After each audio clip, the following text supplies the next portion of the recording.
126. Go ahead. All right, we always start with meandering, meaningless shit. Yeah. Where it's just drivel coming out of our mouths for the first 10 minutes, usually because of you, Rick. Now, That's how the Rockford Files started.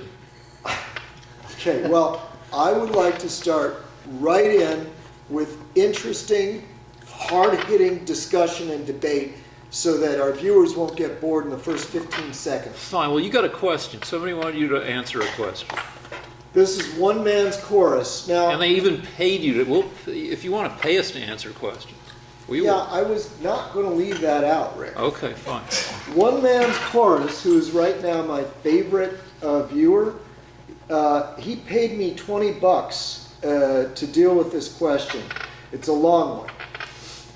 He's got the time. At 47, Lance, do you think it's tragic, sad, or funny when women put on pants and participate in gender-bending activities like MMA, the military, corporate ladder climbing, and politics? These were all male domains 50 years ago. I don't understand why conservatives give women a pass when they ape men, because they obviously don't punish women for failed attempts in this area. Example, conservative men never call women cowards for shunning combat, wimps for shunning physical violence, or losers and quitters for lacking ambition. I'm not going to laugh because you paid me $20. But get all up in arms when men put a dress on. When Ronda Rousey knocks some girl's teeth out, it's effectively the same thing as a man in drag. The only difference is that Rousey and women like her don't go the extra step of calling themselves men. Is that the issue? If Rousey called herself a man and attached a prosthetic penis to her vagina, would you have the same problem with her that you do with trans women? It goes on. My sense that is that the issue goes deeper than that. A man who impersonates a woman is not merely deluded. His biggest sin, from a conservative POV, I love those POVs, is rejecting his masculinity. His biggest sin, from a conservative POV, is rejecting his masculinity. But conservatives are inconsistent on this issue. They have no problem with women flying F-15s, women beating other women to a bloody pulp in an MMA match, or women working their way up in a company. It's like they only think men have a role to fulfill, and that role is non-negotiable. But a woman's role is up to the individual woman's choosing. What is your take on this issue? $20 donation from Scott. Please discuss this on the next issue. All right. Go ahead. So, one, gender-bending activities, i.e. women putting on pants and trying to climb the corporate ladder or in politics. Well, after World War II, women entered the workforce. During World War II. Okay? And so as a result, it's been about 70, 80 years since women entered the workforce. So I'm a little late. That ship has sailed on keeping women out of the corporate or politics. So one man's chorus, not an issue for me. MMA. Okay. One man's chorus, I do have a problem with women beating each other to a bloody pulp in an MMA match, or anywhere else for that matter. I do not think women should be in MMA because I don't think women's faces should be beaten in for any reason. But I do think women should learn to defend themselves. I think they should take Jiu-Jitsu, which doesn't break your face up or leave you bloody if it's done carefully. I think they should take Muay Thai. There's ways of doing it so you don't get injured too badly. So I think women should learn self-defense, but I don't think it makes any sense for me to watch them pound each other's face in for sport. So that's not an issue for me at all. There's more. He says the military. Okay. So the military, women have participated in the military fruitfully when countries are invaded. So when the Soviet Union was invaded, they armed everybody over the age of 12. And women are better snipers on average. Technically, they are better snipers, yeah. But so I don't have a problem with women in the military if your country's invaded. But if what about Israel? I mean, they've been invaded. Okay, women in Israel, women are not actually haven't been sent into combat. Only recently, leftists like yourself insisted that women start being in combat roles, and it's causing a lot of problems from what I hear. So what I think is the women in Israel recently, since the 1948 war, have actually been in administrative roles and support positions.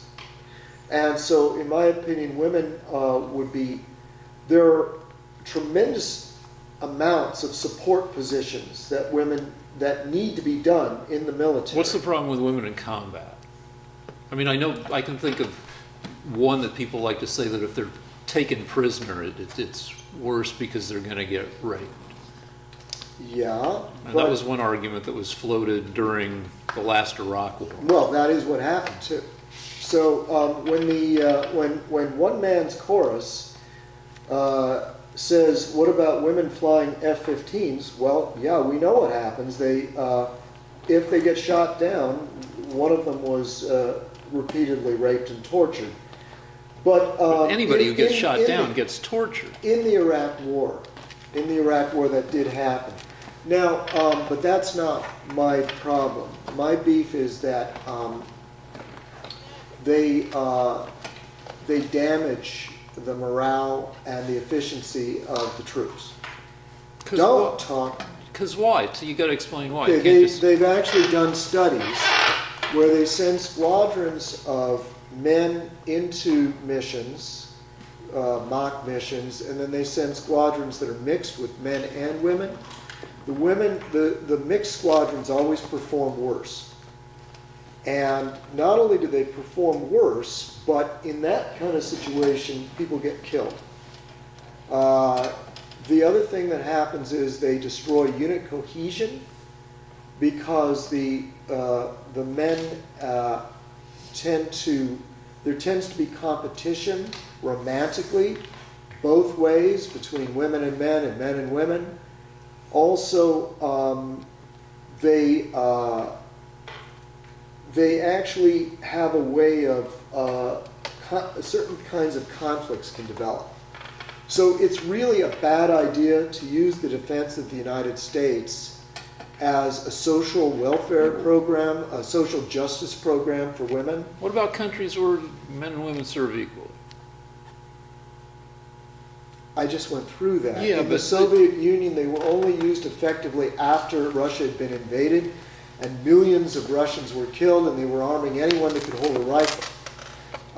In Israel, they used them in 1948 when Israel was just getting started, but they didn't use them in 67, 73, or any of the more recent engagements. But now the leftists have forced the Israelis to put them into positions where they're already beginning to degrade military effectiveness in Israel. Yeah, well, one reason that they might not perform, if indeed they don't, the units, is they're new. This is a thing where structures haven't necessarily will take a while to accommodate change. This is fantasy on your part. Or when all right, then let's go. They did elaborate studies where they put mixed units into the field.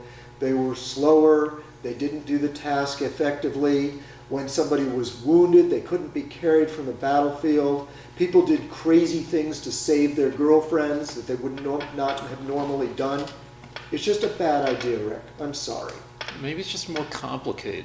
Or I don't when you want to look, make it more complicated, Rick. you know Wars- what makes it more complicated is technological change, which is changing shit more than letting women into combat roles. This is Rick's default position. That's right, robot fucking girlfriend, which is Rick's default position is that whenever he can't think of a good argument, he just says that eventually there'll be new science or new well, there's new gadgetry. frickin' science right now. What about, I mean, when a big chunk of our fighting forces are flying drones, not a big chunk, but some percentage. No, I think women are perfectly capable of playing video games, maybe not as well as men. So if they can perform well in administrative positions or support positions, that's fine. But in combat, in the field, they have not proven themselves. They're not as good, period.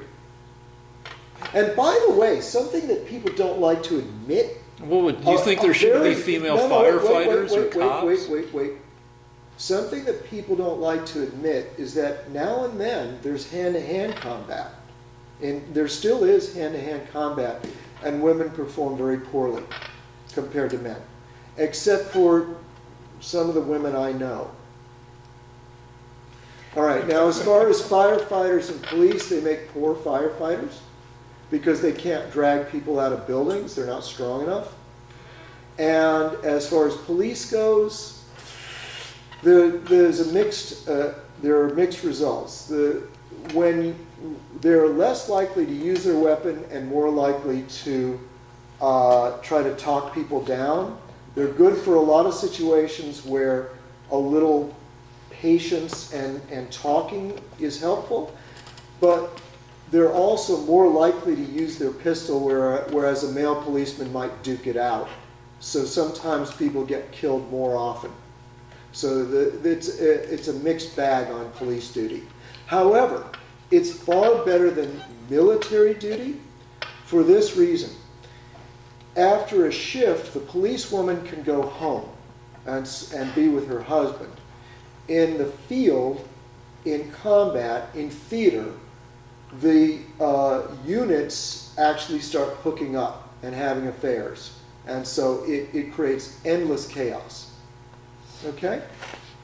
So anyway, one man's chorus. I think you got your $20 worth, and guess what? I think I can give you 20 more of this shit. So, Rick. no, hold on. I got a couple things. One is, in terms of getting hit in the face. We call this woman's quarters. This is what you're wearing the dresses now. I just, my wife has a lot of nice dresses, and it's more visually interesting, so I wear dresses maybe for a while. You like it. You just keep wearing the frickin' dresses. When I started working in bars, one reason I did that is because I wanted to get hit in the face, and I wanted to get a different nose. I think you have a fine nose. Yeah, I had to go. Drunk people are shit at hitting you in the face. They're weak, their aim is bad, and nobody ever broke my nose, so I had to go get a nose job.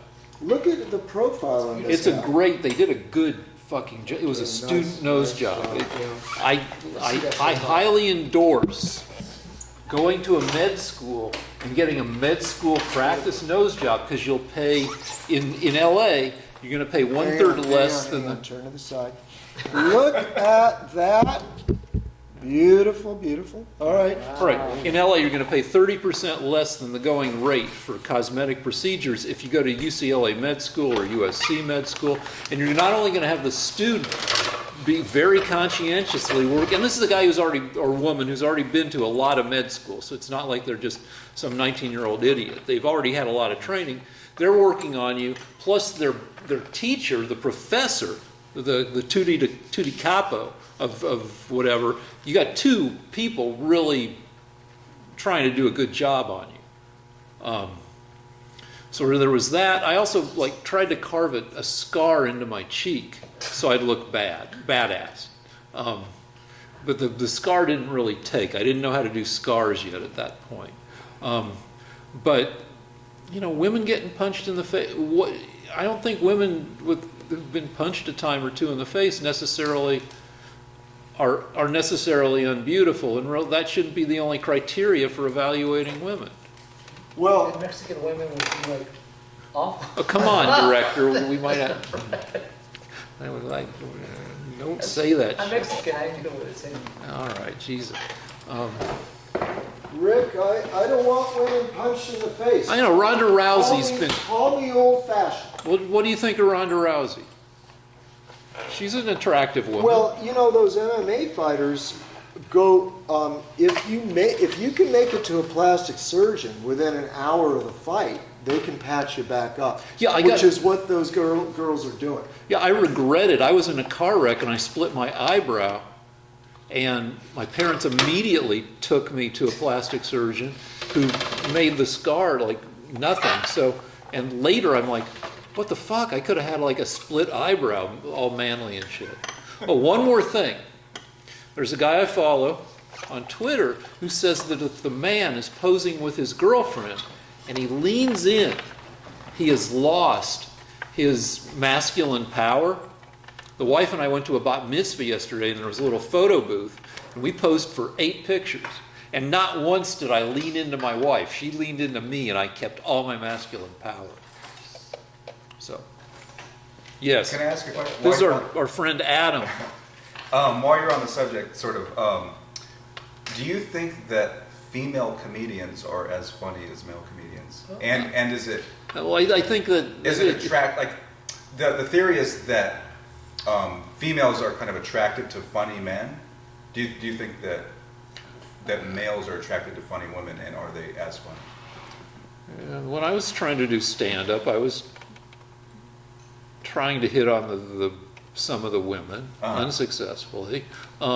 It's a question that'll get you in trouble in the circles I follow on Twitter, and I gotta say that I follow mostly women on Twitter, and I find them generally funnier. I mean, there's a pretty high level of, well, just the people I follow on Twitter are kind of pissed off and driven a little crazy by the current, political situation on Twitter. But, the angry humor that I see from women on Twitter is probably a little funnier than the angry humor I see from guys. Though it's a question that I don't know that it's a little 2008. Oh, okay. Do you think that the attractiveness though works both ways? Like, it's generally agreed that females find funny males to be more attractive. Yeah, but they look at who they fuck and nah. No, actually, I do see, there's a couple I see at the gym. Like, you see couples around LA, schlubby guy and beautiful girl, and I'm thinking, girl is an actor, guy is a writer. Huh. A guy who is just who's throwing out like smartness and ideas and jokes like fireworks.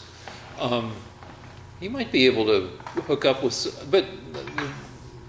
somebody on the basis of that. But there also may be in LA, everybody's got a professional kind. They're like the personal and the professional kind of get mushed together, right, Lance? That. Oh yeah, it's all yeah. Lance, do you have a view on this? Yeah. I've been getting girls my whole life because I have because of my legs. And I don't wear shorts on the show, but it's generally been my legs for me personally. Really short shorts at CVS. But I have to say, I'm going to disappoint everybody here because I'm going to give you guys the 21st century answer, okay? Every year that goes by, men's personalities become less important and their looks become more important because the roles of the traditional roles have changed so much.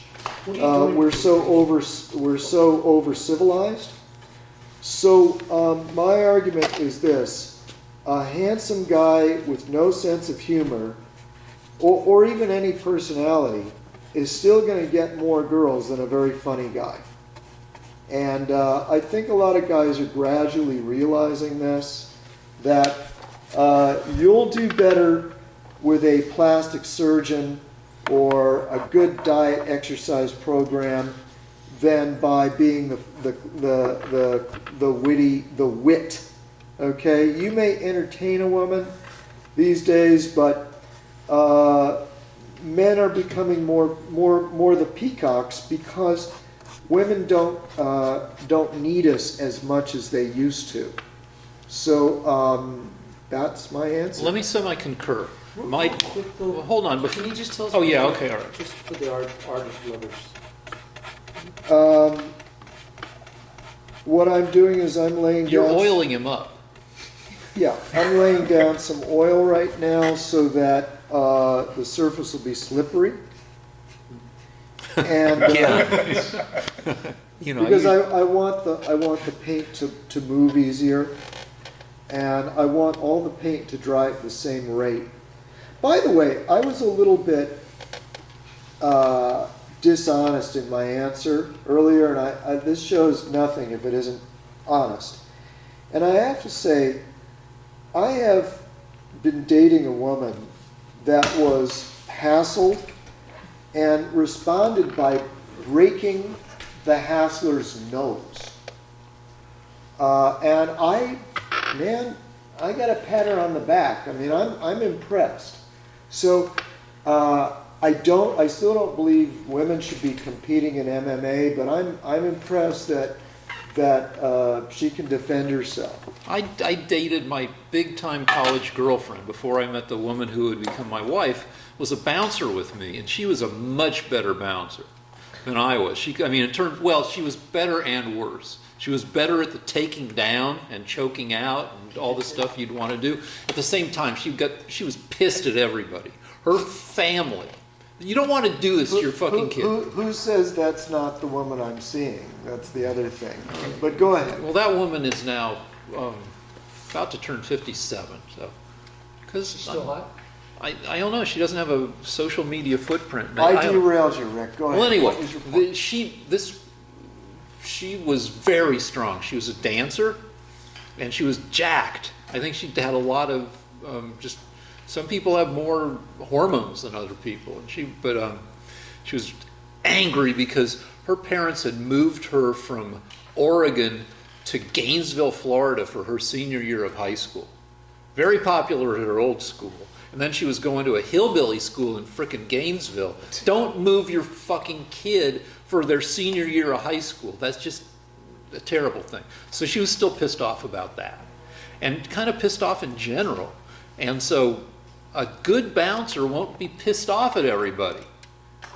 Yeah, but she kind of escalated shit just out of being. But she was good. She could beat me at wrestling, and but she was very, in her strong, built, high-assed,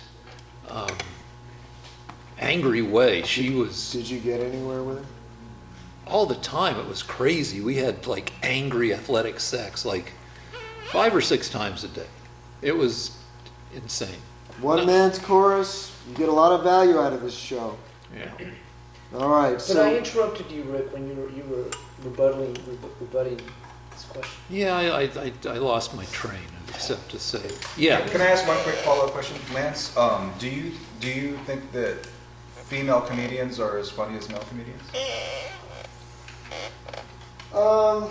Well, I think there's always going to be a smaller pool to choose from. I think it should be obvious to everybody that men have been trying to attract women since the beginning of time. Hold on, before I forget their names. Jen Kirkman, Laurie Kilmartin, Sarah Silverman, Ileana Schlesinger, frickin' what's her face who's huge, fucking last fuckable day Margaret girl. Cho Roseanne Barr? No, fucking. and Coulter's funny. Ellen DeGeneres? What's her name? Who was the voice in Tuaka and Birdie? Ali Wong. I mean, it's not a matter of whether women are funnier than men. It's a matter of there are a bunch of funny individuals, regardless of sex, including a bunch of women who are funny as all fuck. Was it Johnny Carson that was notorious for saying that women weren't funny? I don't know. But Johnny Jerry Carson. Oh, Jerry Lewis, that's right. All right. Well, and Jerry Lewis, if he were still alive, would be like 92. There are. I mean, I follow, I don't know, probably 700 comedians on Twitter, and most of them are women, and they're all funny. Sarah Beatty, I think is her name. I'm going to get all these names wrong. Just anybody who is Daily Hagar. Fucking, there's just, for any man you can name who's funny, I can name a woman who's at least as funny. We can play. That's how you enumerate infinite sets. If for every number in a series I can name, you can assign a counting number to it. That's how you prove that things have countable infinity. So there's for every guy there's a woman who's at least as funny. Lance, you were... Okay, so it's a truism that men have found that they could charm women to a certain extent. It's getting less and less with humor. So in other words, the women could sit back with their arms folded and they can choose the guy that amuses them the most. So, and men are aware of this. So as a result, in every high school, the class clown is a man, or a boy, not a woman. So my argument with Rick's statement is, I'm sure he's right, but I'm also sure that it's a great big country with hundreds of millions of people in it, and you can find plenty of women that are as funny as men. You can also find a lot of gay women in there, so they may have to compete too. All right, so I mean, okay, but my point is that the real way to judge, I would say, is look back on your own life. If in your high school, who were the funniest people? The girls or the boys? And I think I'd be very surprised if anybody said it was the girls. all right. So at the last job I had, we weren't supposed to keep track of how many jokes we managed to get to a certain level. Sell basically. You write a bunch of jokes, you hope they make it onto the air. And you weren't supposed to keep track because our boss thought it would make people, I don't know. He never explained why, he just said, don't do it. But because I got told I sucked a lot, and because I was insecure, I always found ways to sneak a look at everybody's statistics. And on this show, the person who was by far, to a crazy extent, the most effective comedy writer on the show is a woman, and I think she's undersung. I think she's one of the greatest comedy writers in late night. And in fact, there have been a number of there have only been a few, but they've all been. You've got Tina Fey. You had, I'm going to lose. Letterman had a female head writer.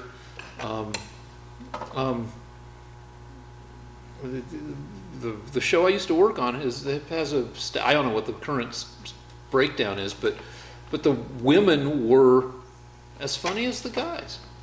Okay. I mean, everybody had their areas of special, but.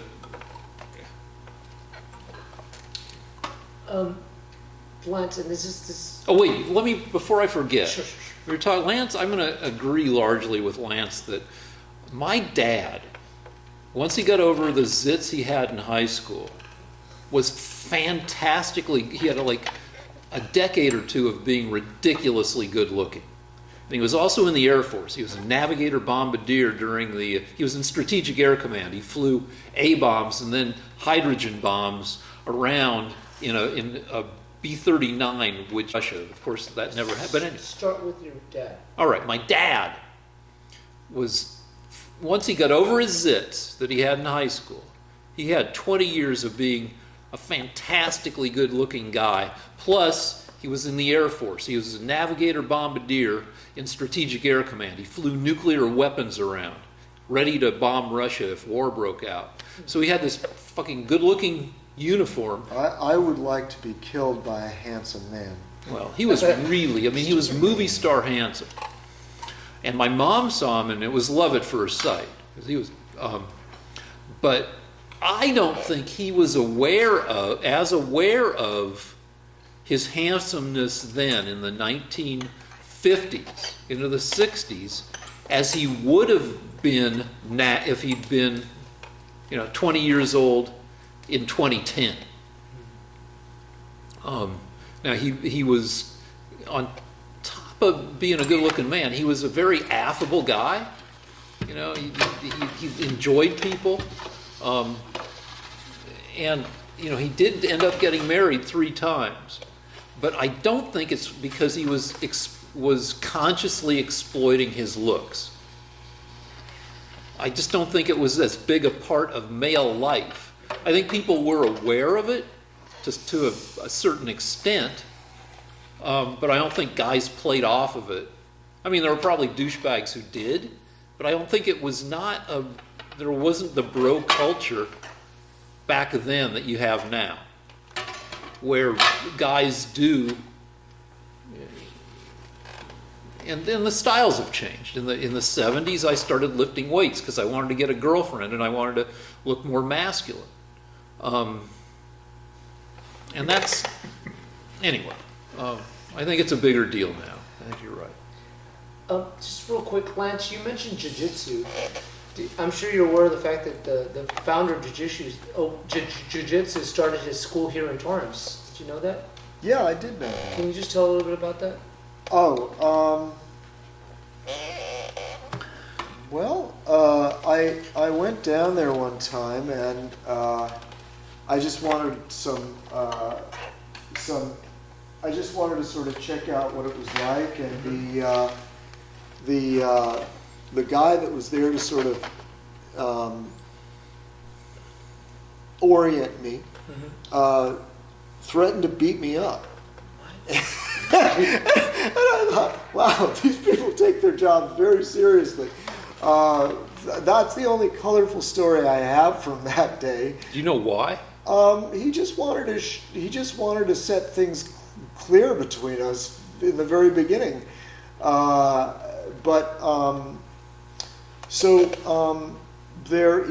We have the Gracie Academy down here. And we also had a school by the Machado brothers, and there's an excellent. I was friends with a jiu-jitsu master named Walt Bayless in Salt Lake City. So shout out to Walt Bayless, a master jiu-jitsu man.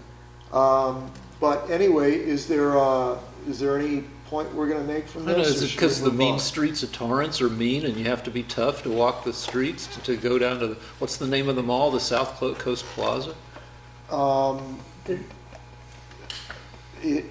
When I first moved here, it was extremely dangerous, but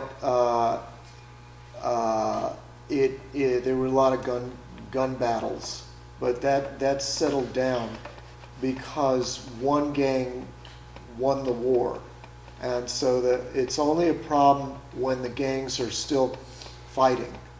Once one side gets control, things calm down. In the valley, because Torrance is 30 miles south of the San Fernando Valley. And when I was bouncing bars, all the baddest ass guys went to a place called the Jet Gym, which I think was a kickboxing place. Oh, Benny the Jet. Was it? I don't know. I didn't know because I didn't go there. All the other bouncers thought I was a pussy. They let me alone to just check fake IDs. They did their bouncer stuff, and I did my fake ID stuff. Famous stuntman, karate, Benny the Jet. Okay. Have you heard of him, Lance? No. So do we have? Let's go to the thing that we were going to. Real quick, Just to finish off with MMA and Jiu-Jitsu, there's the Diaz brothers, Nick Diaz and Nate Diaz. Have you heard of them, Lance? Yeah, they're incredible. Nate Diaz isn't he? Which is which? Say it again. Nate and the other. Nate's the one that just fought Conor McGregor. Has had a series of battles with him, Right. and it's really impossible to say which is better. I mean, Conor McGregor and him are roughly equal, but McGregor gets all the press because he's more colorful. All right, can I read? But what about it? Well, oh no, I was just gonna say there's a big fight now between Nate Diaz and Jorge Masvidal. He's from Miami, but Nate is notorious in jiu-jitsu. He's a third degree. Nate and Nick are both jiu-jitsu. Oh. And if you can give a shout out to Ellie Sekback, you can just say Ellie, hey Ellie, good job. Ellie Sekback. Sekback. Yeah, because he covers all that right there. He's from Israel, and he's kind of revolutionized the internet in terms of covering boxing and. When he's not boxing, is he moving furniture? No. Okay, so I gave one tip earlier, which is get your cosmetic surgery done at a med school. I'm going to reiterate. I've given this tip before, but every gym has its average level of butt quality. Like, I would assume like LA Sports, Equinox probably has really good butts. LA Fitness is a less expensive gym, so the butts are not as good. But still, there's some butts to look at. And the tip is, just try not to stare at butts because it's creepy. And just as there's a female, for every male comedian, there's a female comedian who's at least as funny. For every butt you see at the gym, you can find a butt in the privacy of your home on the internet that you can stare at all you want. It's creepy, but nobody's going to see you being creepy.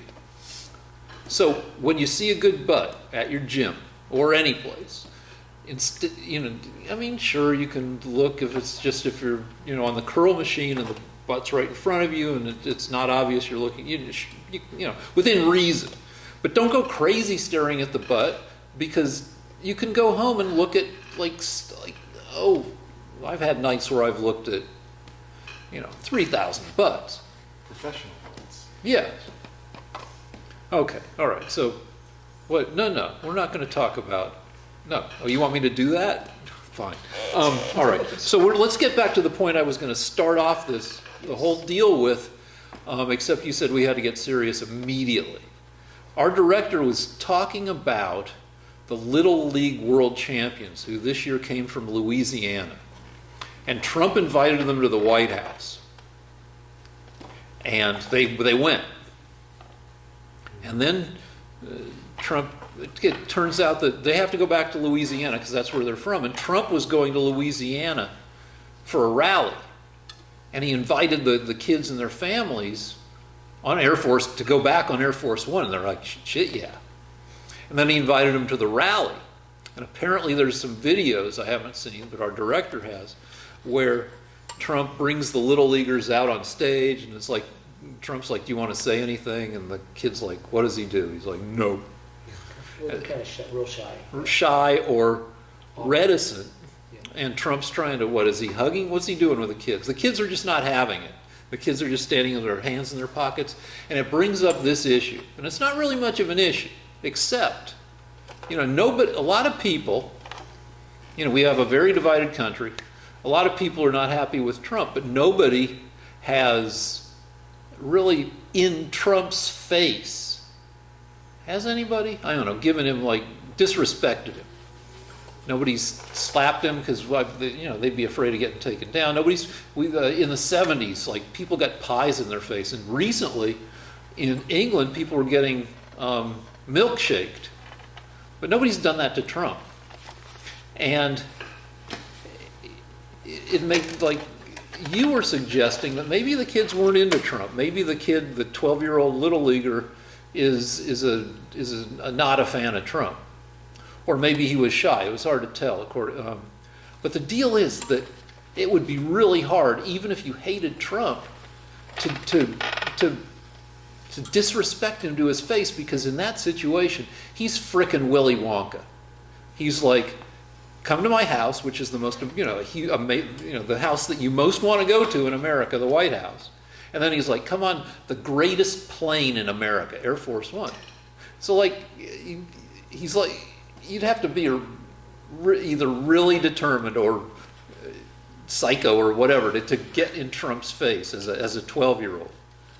I don't know what the point is there, except, you gotta need, Okay, this is why. See, that's the meandering this is why shit you I didn't love want. doing this show with Rick, because I don't have to do much to win these arguments.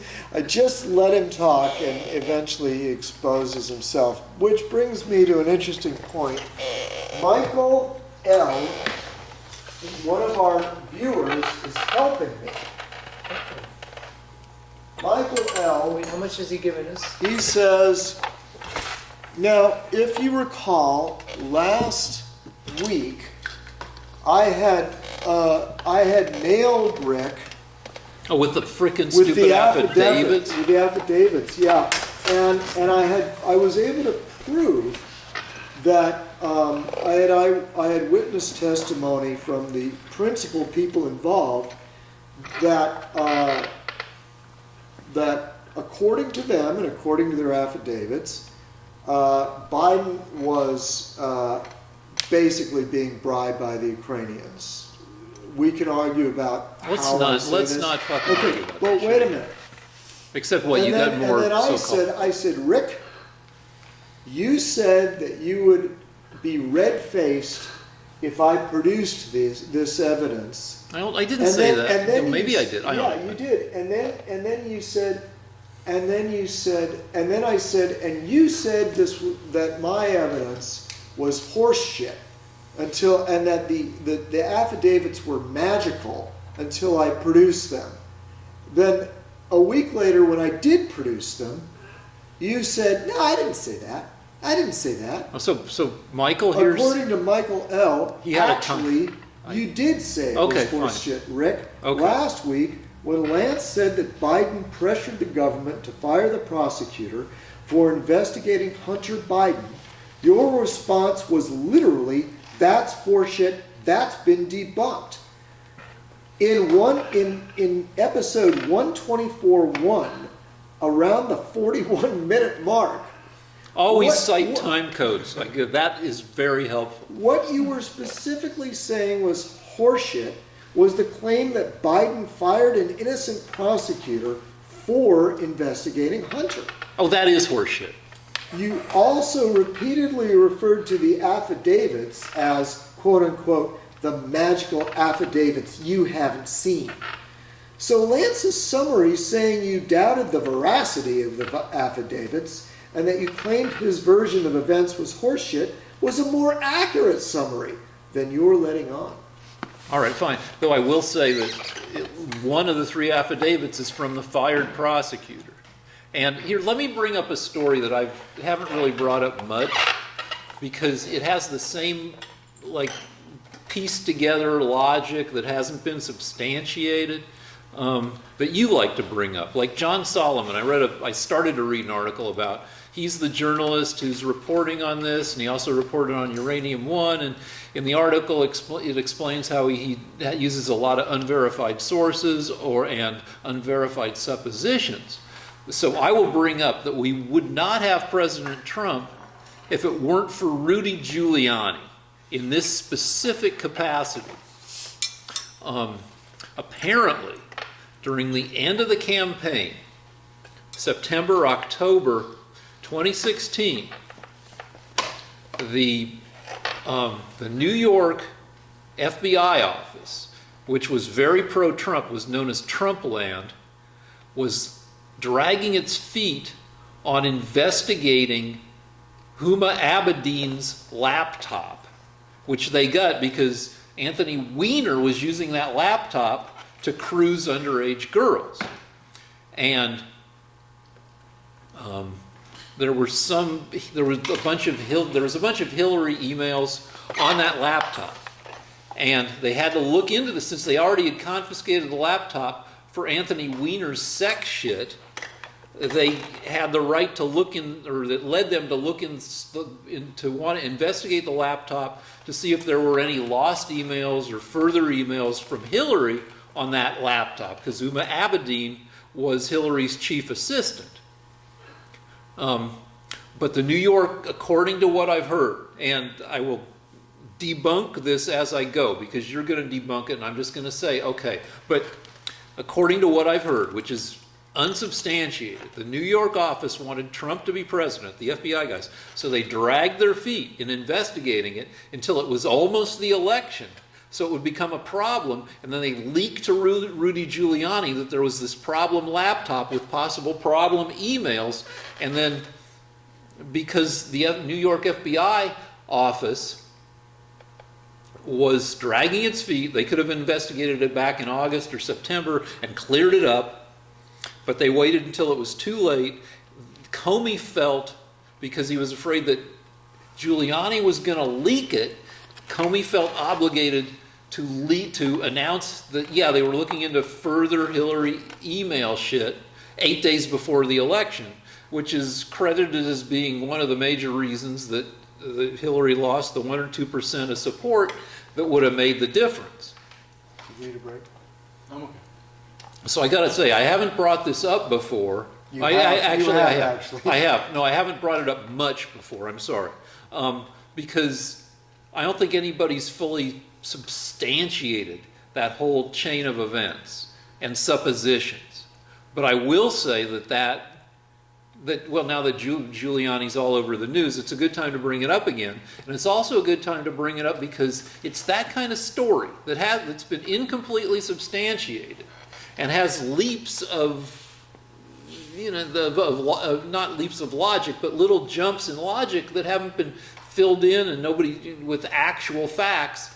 That's a lot. That's reminiscent of the Biden thing, where there are things that are facts. That Hunter Biden was getting a relative shitload of money from Burisma, the oil company.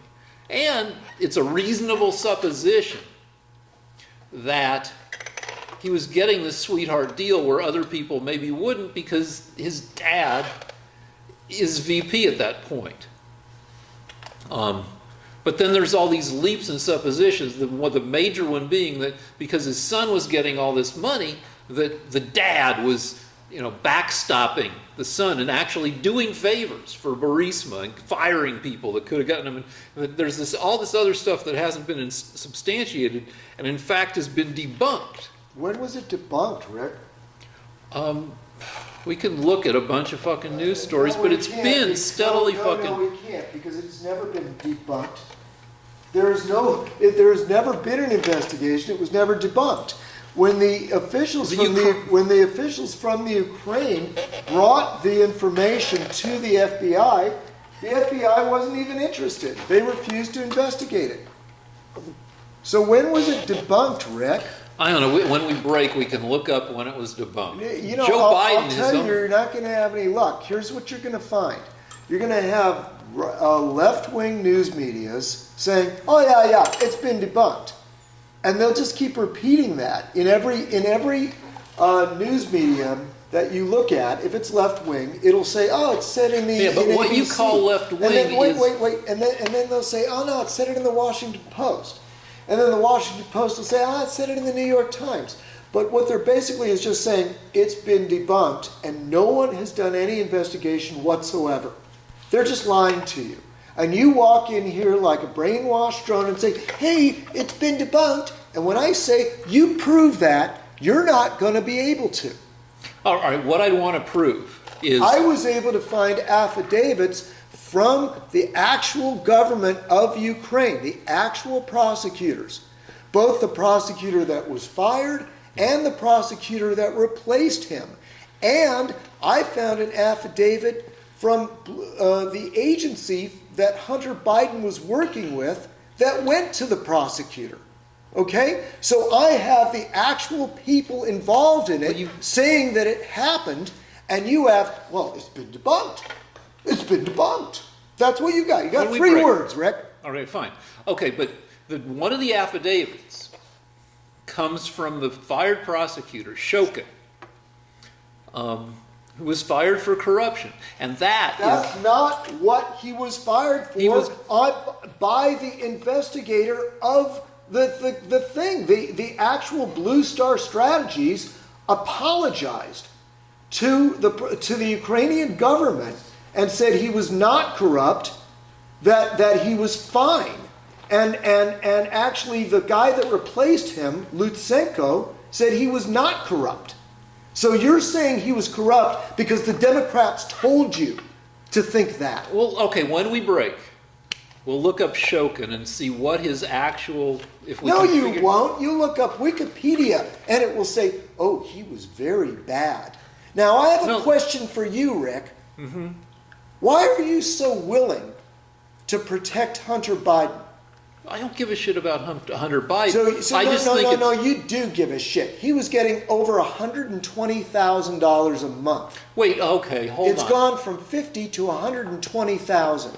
Why are you so willing to avert your eyes like a zombie when your vice president's son was getting bribed by millions of dollars?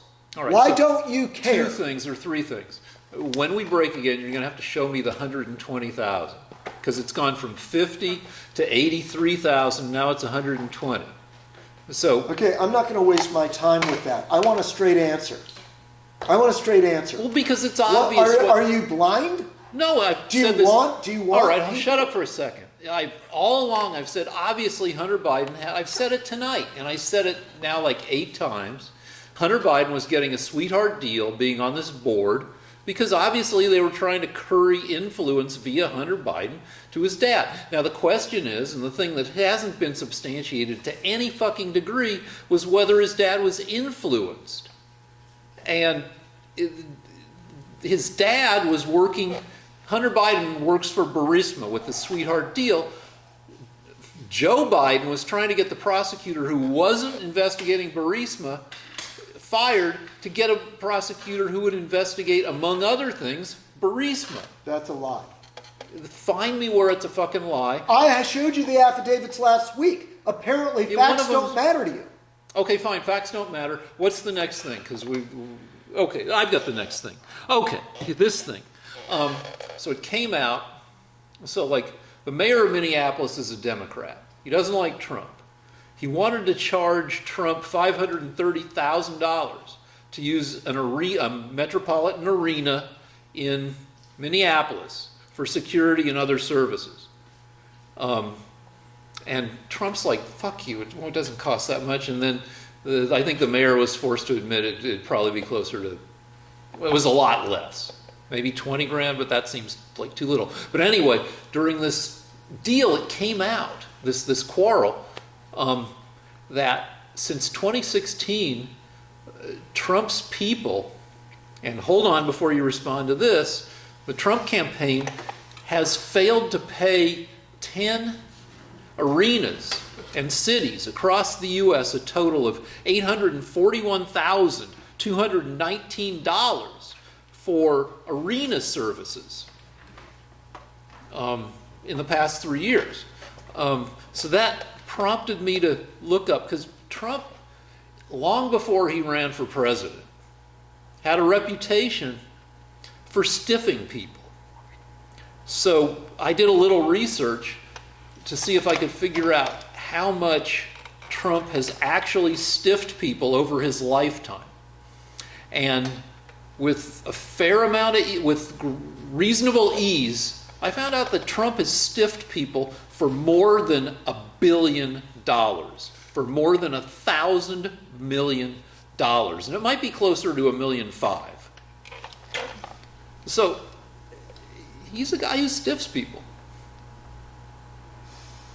He had undocumented Polish construction workers help build Trump Tower. He didn't pay those guys. He's got a long record of not paying for shit, which is just a weird thing for a president. I'm really not that interested in the Really? subject. He defaulted. I really or- don't care. He defaulted on four I mean, $4 billion. I think that's a shame, and if he's found by any court to have stiffed people, I hope he pays the money back. How about his taxes? Is he ever going to release them? Well, I'm including that he. You're free to not believe this because you don't believe the New York Times, and the New York Times is the one that did this investigation that found out that the Trump family, in a lengthy process of tax evasion, systematically undervalued their properties when it came to passing them on from Fred Trump and his estate, the dad, to the kids, Trump and his sister, and possibly he had a brother who died, that they undervalued their properties, which were worth about $1 billion, and paid $50 million in estate taxes when the actual bill should have been closer to $500 million. Now, obviously, anybody would be interested in saving that much in taxes, but you're not supposed to do illegal shit to do it. So that's one thing. Another thing is Trump defaulted on a $640 million loan from Deutsche Bank and had to take out additional loans from Deutsche Bank, had to restructure the debt.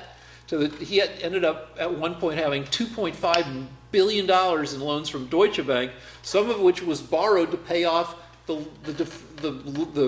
2/3 of $1 billion loan he defaulted from. And in 1990, Trump defaulted or needed to restructure $4 billion in loans from 70 different banks in the middle of his casino era. All right, so if you got nothing to say to that, we'll just move on. No, I do. First of all, I don't trust the New York Times because I think they lie about Trump. Secondly, if he's done something wrong on his taxes, then it's up to the IRS to catch him for that. So if there's something in the inheritance he did from his father 65 years ago, if that was something that the IRS needed to take care of, I hope that they investigate it with all their authority and alacrity and efficiency. I don't think that his personal business dealings are as concerning to me. First of all, I don't think the New York Times is going to tell you exactly what's going on with his business dealings. But the thing that bothers me is that you're bothered by that when the more interesting thing is the selling of American foreign policy. Now, this week, what is happening is, the reason that this stuff with Biden is so interesting is because people are beginning to link it up with Here come the emails, right? You were teasing us and Bill Clinton, who sold 20% of the U.S.'s uranium. Yeah, here comes Uranium One. Wait, okay, wait, to stop, the stop, Russians. stop, camera.